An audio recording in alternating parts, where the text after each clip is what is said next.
I want to say she bust her ass. She bust her ass and fell on the ground. Everything is just out. He sees the top, he sees the bottom, he sees her from the rooter to the tutor, and he's like, oh, I'm gonna cover my eyes, I'm gonna cover my eyes, I didn't see anything.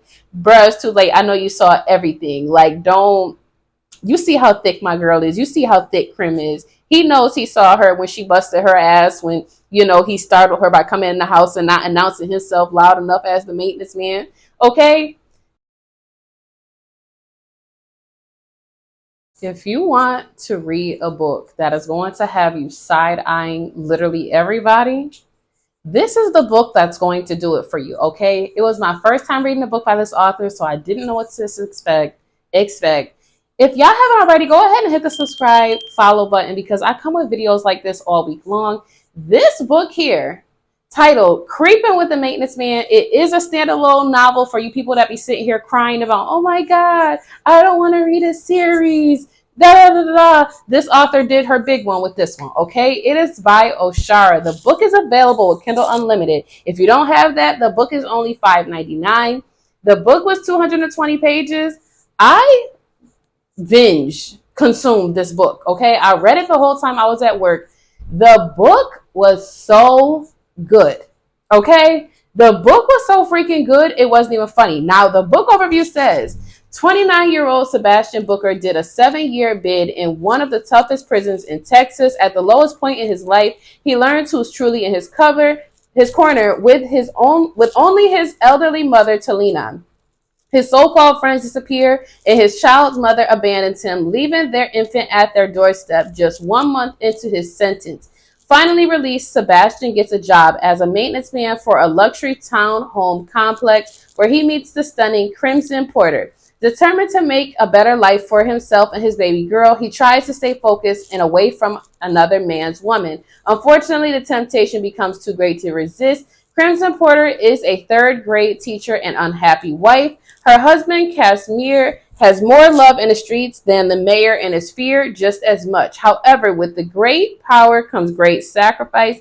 Though Crimson has the world at her fingertips and she can write a check to make a bank bounce, she has to fight for time with the man she loves. When the townhome community hires a new maintenance man with a shady past, Crimson is intrigued by him. As a married woman, she sticks to the vows of her marriage and avoids this perfect stranger. However, when she's betrayed by Casimir and a close acquaintance, all bets are off. In this heart-throbbing standalone of crazy first encounters and second chances, past sins turn into present burdens. Sebastian and Crimson have both committed shady acts. You'll find yourself wondering if they deserve love, karma, or a little bit of both. When deception is overflowing like a broken faucet, the answer isn't always a quick fix. Some leaks are beyond repair. This book came out April 17th of 2024. It is a book of urban fiction. It already has 240 reviews on Amazon. Now that I got that out the way, I made a video about this book probably about 2-3 weeks ago saying that it was on my to-be read list. I actually do read the books that are on my to-be read list. It's not like I just sit here and create these videos for no reason. I'm letting y'all know, like, listen, go ahead and read what you need to read in advance so I don't drop any spoilers. I don't drop whatever. I really don't drop spoilers in my videos to begin with, but just so you guys can have time. So I gave y'all asses time, and this is where we're at with it, right? This book had me audibly gasping, okay? There were so many points where some of these characters, I was like, you do a lot. You do too much. You don't do enough. You are living like a whole double life. Like, I just feel like the book has so many twists and turns that you really didn't know how it was going to go. Now, the book does start off with a prologue that catches your attention very fast. I'm not dropping any spoilers on that one, okay? Sebastian, his friends did him filthy, okay? They left him out to dry. He went to jail. He didn't sit here and tell like he could have. He didn't snitch, whatever. The whole point is his friend named Psycho is one of the main ones that should have been at his beck and call, should have been putting money on his books, should have been helping to make sure that he was good, should have been sending something in the mail, a Christmas card, could have been saying something. Psycho says nothing. And at first I'm like, okay, when are we going to find out in this book why this man is named Psycho? Psycho is named Psycho because that man is really nuts. Like, he is nuttier than a almond joy. Psycho is running a whole trap house out of his apartment in the projects. Basically, it's his baby mama spot. She has 5 kids, and apparently she doesn't even care that she don't care. She doesn't care about anything. She don't care about her kids. She doesn't care about safety. She doesn't care about the fact that this man has babies all over town. And Psycho is so crazy that he honestly feels like the fact that he gives each of his baby moms $100 a month. He's like, I feel like they should just make it work with that. Bro, can't nobody make nothing shake with $100. I don't know if you think we're in 1954. I don't know where you think we are, to the point where you think that each baby mom should be able to thrive and survive off $100. Psycho, where are you getting this from? And it's like Sebastian even pulls his card and asks him, like, so you honestly think that they can survive with that? Shout out to Sebastian for that, because some men will sit here and let men just be deadbeats forever. And Sebastian's even dealing with a deadbeat baby mom, despite him just serving a 7-year bid in jail. The baby mom had the baby and literally was like, listen, I didn't sign up to be a single mother. If you're taking your behind to jail because you want to stay quiet for people, cool, that's on you. I'm out. Figure it out on your own, because I don't want nothing to do with this baby. So his daughter's name is Sebi, and his mother is raising Sebi while he's in jail. Once he gets out of jail, his mother is battling lupus still. So the fact that she's like still around, I don't want to say it that way, but the fact that she's still around is by the grace of God. Money is getting thin, and he sees his mother's struggles. He's like, I really want to help. His mother's like, please don't go back out into the streets. As much work as you got locked up with, I know that wasn't all yours. So please don't go getting caught up again. He promises his mother that he's not going to do it.